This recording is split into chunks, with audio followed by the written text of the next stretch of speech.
Okay, so we've done a single figure shot. In a single figure shot, you can see that if you move the lights, you get a lot different image, and you can actually play with the lights and get all the shadows you want out of your way fairly easily.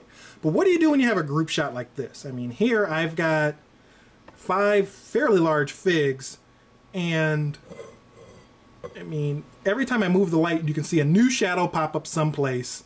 It's like, for example, there I've got a big honking shadow across the dragon's wing. I'm really washing out the Minotaur up front, and there's practically no light anywhere else. So for something like this, it's going to take you some time to get your shot set up. Anytime that you're shooting more than one fig, you're going to be moving your lights quite a bit. Not only that, you're also going to be dealing with the camera itself. Most autofocus on the camera aren't really designed to handle this many spots, unless you're getting into something like an expensive DSLR, which is going to have, you know, multi-point autofocus, or some of the higher end point and shoots.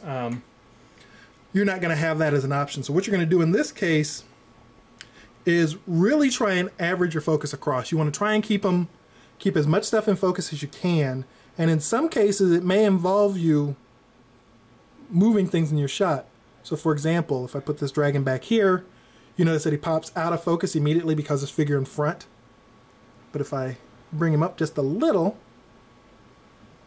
you can see how he's starting to come in focus.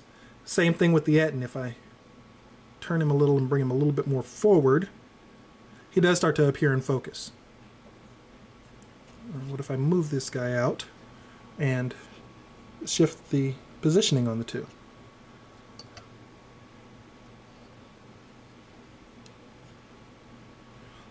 Now you can see that shifted a lot of my focus farther back.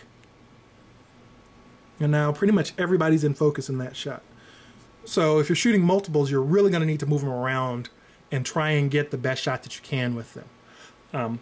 One additional thing you've noticed that I've done in this one, I've got this camera set really, really low. In fact, I've got the camera at practically eye level of your Mini. For your best shots, you're going to want to be at that level. In my first video where I was talking about, in my review video, I should say, where I was talking about the light box that I'm using, one of the complaints I had was the tripod because it sits up so high.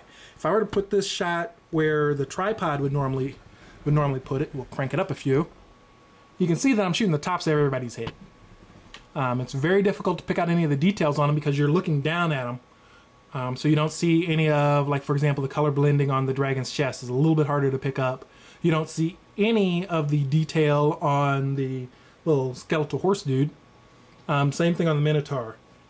So what you really want to do, I mean, you want to get that shot fairly low. Crank this one back down so that you're looking at them at eye level. Alright, and we'll slide it over again. That's our shot. If we were taking photos of this one, we'd hit the little button and there you go. So have fun. We're done with this one for this time around. Talk to you later.